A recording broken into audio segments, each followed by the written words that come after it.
guys, I've had a lot of requests on YouTube and that to get a little bit more in-depth about how my four-wheel steering is set up on my Futaba 4PLS radio. So I'm going to go ahead and show you guys how I did that. So I do have my Axial Wraith Gravedigger here that I'm going to be showing you guys on. It's set up the exact same way between this and my rock crawler. The only difference is different vehicle, different tires, and that's about it. The servos that I have on here, they are much higher end than what I have on the rock crawler, so you might hear a little bit of whine or chatter from them because they're much more precise and all that. But the specifics that I'm going to tell you in this are going to be the same for pretty much, well, for both of them that I have set up. Other people have them set up differently, but that's how they did it. So first thing I'm going to do is, as you can see here, this one is not plugged in, and that is because I'm running a BEC. It's kind of hard to see, but there's a blue thing right down in here, and that is a Castle Creations BEC battery eliminator circuit. And what that does is that pulls a minute amount of power off the battery and basically acts like kind of like a little capacitor, so that when the servos are needing a sudden burst of energy, it'll pull it from that BEC instead of trying to pull it from the ESC and the receiver and possibly causing brownouts. I do not have a BEC on my rock crawler, mainly because it's running the lower, cheaper servos and it's running smaller tires, and honestly I haven't had any issues with it either. On this, when I put the tires on here, I was starting to run into that issue, and then it was just amplified when I got the higher end servos for it. And so since I put that BEC in here, it's ran beautifully. But that's a little bit another story. So here's this. With running the BEC, something that you do not want to do, I don't know if you can tell, but my radio is off. The screen's just dark off. Now if you listen, well, it's not doing it, but here, I'll show you. So my radio is off, and so it seems like the truck is off too. Go figure. I have it set up for my last one I ran. So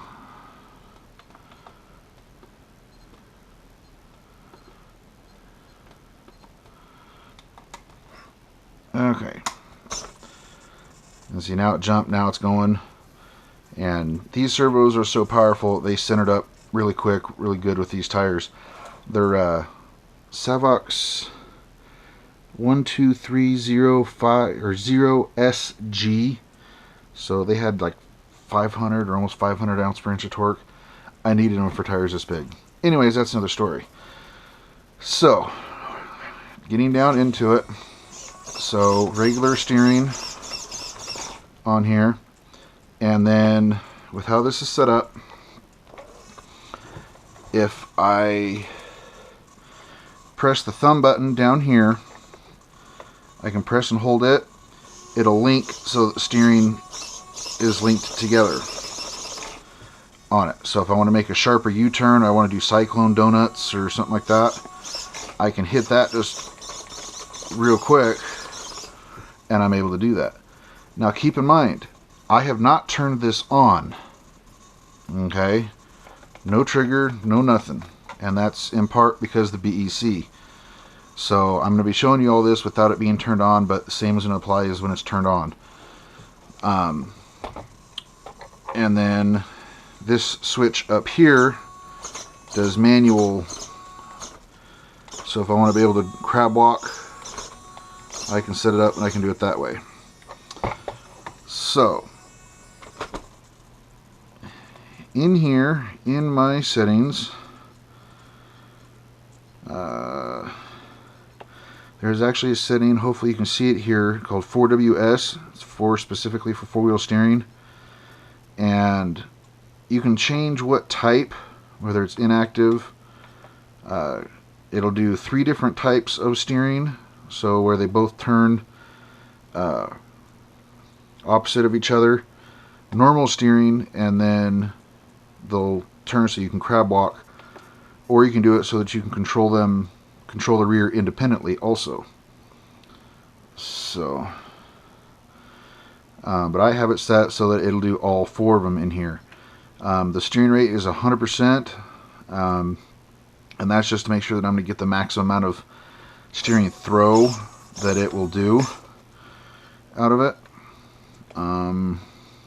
I honestly, the MXMD, hopefully you can kind of read that, is a mixed mode. I don't use that, but I believe it is to kind of link braking with steering, so that if you start to turn, depending on how far you turn, it might brake a little bit automatically to help have more control. I don't race this thing. I don't race the rock crawler, so I've never bothered to mess with that.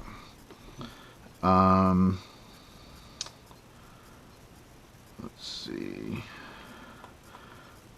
And then there was something else, and I can't remember. To adjust the endpoints, because one of the things you have to be careful of when you are running a 4-wheel steering setup is that when you're full turn, I'll do it that way, is that you don't wind up hitting a lower link down here. This mainly only applies with solid axle RCs, but you want to make sure that you're not going to hit that lower link down here. And so you have to kind of adjust some of your settings in here to compensate for that. And so in here, you can see here the channel 3 up and down, which is the same as left and right. I have adjusted those so that I have a gap in here. You want there to be a little bit bigger of a gap with the rear steering, because otherwise it'll try to tuck up underneath this bar and possibly tweak and bend and break stuff. So that's why that needs to be adjusted the way that it is, so that it gives a little bit of a gap no matter which way you're turning. And that gap will be affected whether you're doing it this way or through the other thumb switch. Let's see. And then sub trim also will also need to be adjusted, again for the same reasons, because depending on which of these buttons you use, it'll go to a different trim setting in there, and so you have to watch and check for that as well. So we're reversing.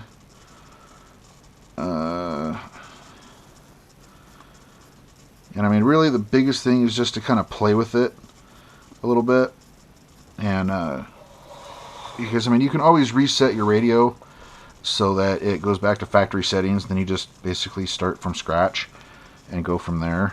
But I mean, it took me a while to get the 4-wheel steering set up and to get it to work correctly and to work good on here. And so don't think that you're, especially if this is your first time trying to do a 4-wheel steering, don't think that you're going to be able just to jump in and do it right away. It's got a learning curve with it. But if you just take your time and experiment, play with it, you'll be able to get it. You'll be able to do it. When you do, it makes things really interesting. I mean, this thing will cyclone on asphalt. If it's a little bit dusty and stuff, you can kind of see the tires are worn from running on asphalt and that. As for the receiver that I'm running in here, it's actually the stock factory receiver that came with the Futaba 4 PLS radio. And all I did was I plugged that other servo, the third one, into the third channel.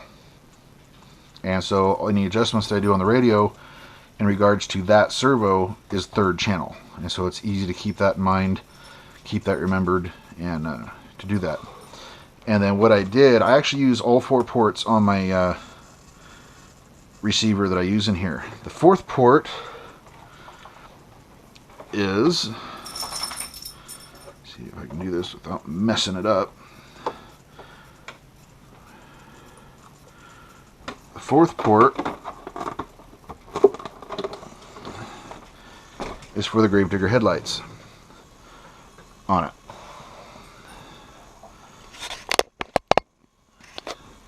So, because those don't pull a whole lot of power, these were the lights that were used when it was a Wraith. but I just took off all the other ones because it had lights on the rear and it had 2 sets on the front. All I did was take the lights that were the rear because they were red and then put them into the round light buckets, and then I was able to glue them into this body. And so it works pretty good, works for me. It might not be precise or as clean, but I run this, and so it's a fun run truck. It just sucks they came out with the SMT10 about 2 months after I finished this. So kind of took everything I did and made it easy. Anyways, and you can apply these techniques and stuff to doing a four-wheel drive setup in that vehicle also. I mean, this is just how I did it.